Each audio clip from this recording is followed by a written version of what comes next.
Alors, le projet Terrier s'inspire en fait d'un autre projet qui s'appelait, lui, Sentier. C'était un projet qui a été mené par Les Incomplètes, qui est une jeune compagnie de théâtre qui travaille déjà avec le Gros Mécano depuis un certain temps. La compagnie parraine Les Incomplètes depuis une couple d'années. Et bien, on a décidé cette fois-ci de quitter un peu le lien parrainage pour aller vers vraiment une coproduction artistique entre nos deux compagnies, une compagnie établie et une compagnie de la relève. Alors, le projet d'origine qui s'appelait Sentier était en fait un projet présenté dans les CPE à Québec par les comédiennes des Incomplètes. On présentait à ce moment-là six tableaux différents à des enfants de 6 mois à 5 ans dans les CPE. Parmi ces 6 tableaux-là, bien, il y en a un particulièrement qui m'a accroché, moi, et ce tableau-là s'appelait « Forêt » à l'époque. Et puis, il mettait en scène 2 personnages extrêmement attachants qui avaient un lien d'amitié très fort sur lequel, moi, je sentais qu'on pouvait bâtir vraiment une belle histoire. Et ce sentiment-là a été partagé par les artistes des Incomplètes. Et c'est là-dessus qu'on a décidé de miser. Du 10 minutes qui existait à l'origine, on a décidé d'en faire un spectacle complet, de voir si on pouvait en fait en faire un spectacle complet. Et on y est arrivé au cours de la dernière année.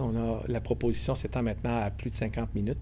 Terrier, ça raconte l'histoire de 2 petits personnages qui sont inspirés de l'écureuil. Donc, c'est vraiment des personnages mi-animaux, mi-humains qui vivent ensemble dans un terrier au creux de la forêt. C'est le quotidien de ces 2 petites créatures-là qui sont très, très différentes l'une de l'autre. Donc, l'une qui est très rationnelle, qui inventorie, qui calcule, qui classe tout ce qu'il trouve. Puis l'autre qui est plus poète, plus bon vivant, qui aime savourer la vie, les choses, qui écrit des poèmes. On est un peu dans les archétypes de la cigale et la fourmi, si on veut.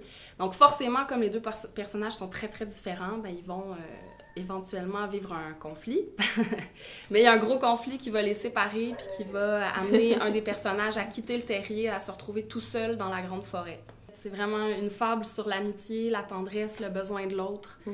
Puis la difficulté de concilier nos différences quand on vit en société. On trouvait important de parler d'amitié avec les enfants de cet âge-là qui commencent l'école, puis qui vont vivre leurs premières amitiés, eux aussi. Terrier, c'est un spectacle sans parole.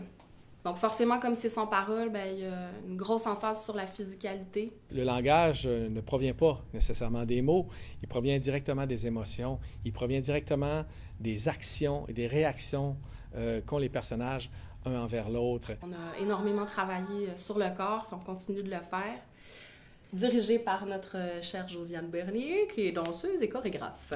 Et Carole Cassista, qui est metteur en scène. Puis cette collaboration-là, elle est super riche. Pour moi, le corps est tellement parlant, vivant, que la parole est souvent pas nécessaire. Donc, c'est là-dessus qu'on travaille, rendre le corps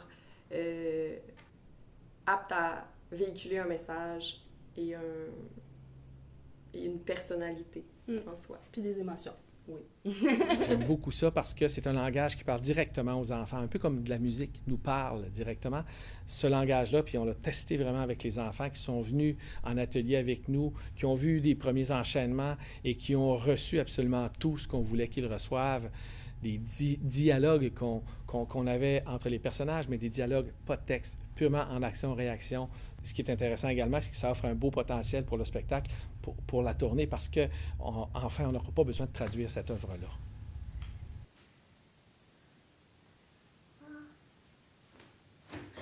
Le mariage entre nos 2 compagnies, c'était aussi dans ce défi-là de créer un spectacle sans parole. Puis je pense que Carole était content de pouvoir le faire parce qu'il revient un peu à ses anciennes amours. Il a toujours été fasciné par le jeu clownesque. Le jeu physique fait vraiment partie de son parcours d'acteur. Dans le titre de la pièce, donc, Terrier, forêt, sentier et menu trésor, il y a le mot menu trésor. Alors, les menus trésors, ce sont des objets qu'on trouve un peu partout en forêt, des vieux objets, des objets dont on ne connaît peut-être même plus l'utilisation d'autrefois aujourd'hui. Donc, ces menus objets-là sont des trouvailles avec lesquels nos 2 personnages principaux ont refait leur vie, ou ils ont donné une deuxième vie à ces objets-là en réinventant la nature de ces objets-là, en réinventant une nouvelle utilisation pour leur vie quotidienne. Alors, ces menus trésors-là sont développés par Pascal Robitaille, entre autres, qui nous amènent des objets qui tantôt peuvent être des instruments de musique, mais qu'on ne connaît pas du tout, qui sont entièrement nouveaux, faits avec de vieux objets raboutés, et puis il y a un son qui sort de ça. Alors, nos personnages ont ce petit côté-là inventeur à la Pascal Robitaille qu'on trouve tout à fait charmant.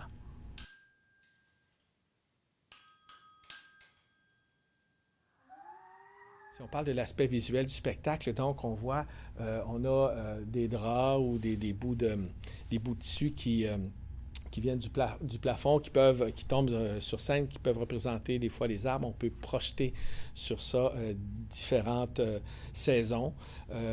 Donc, on suggère constamment aux enfants, on les situe dans le temps avec les saisons qui passent, les couleurs des saisons, parfois les textures des saisons. On ne travaille pas dans un réalisme complet, non. On va vraiment dans un esprit de suggestion. Comme on avait envie ensemble de développer une proposition qui allait être plus longue que ce qu'on fait d'habitude, donc un 45-50 minutes de spectacle,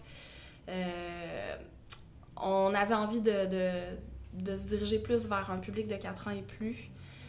Puis là, je dis vraiment « et plus » parce que je pense que c'est une proposition qui vient solliciter le cœur d'enfant des adultes. Donc, ça va être, je crois, un beau moment partagé entre les enfants, les adultes, puis les artistes sur scène. On est arrivé à créer quelque chose qui est fort, qui est beau. Moi, je suis contente de jouer dans ce spectacle.